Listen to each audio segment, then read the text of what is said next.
नमस्कार बंधुगण, कहानी दुनिया को आपण मानकु स्वागत। आजिर कहानीर ना किए दायी। गोटे गाँव रे पानीर अभाव पड़िला। ग्रामवासी माने राजांको पाखकु पत्र पठाई ग्रामर पुराण पुष्करिणी को गभीर करदेबा निमंते निवेदन जणाइले। राजा पुष्करिणीर संस्कार आउ खनन पई निज मंजूरी देदेले। मंत्री ताहा से अंचलर राजा प्रतिनिधि पाखकु पठाइदेले।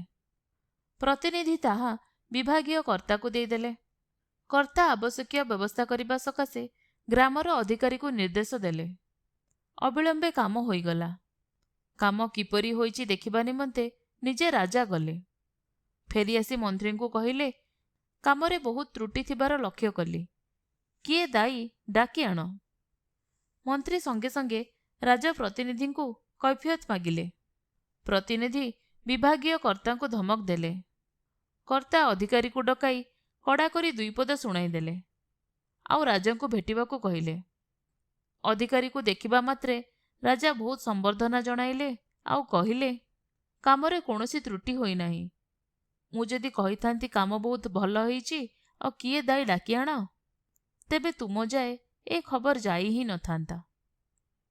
आपण माने सुनुथिले जह्ना मामुर एक गप किए दायी।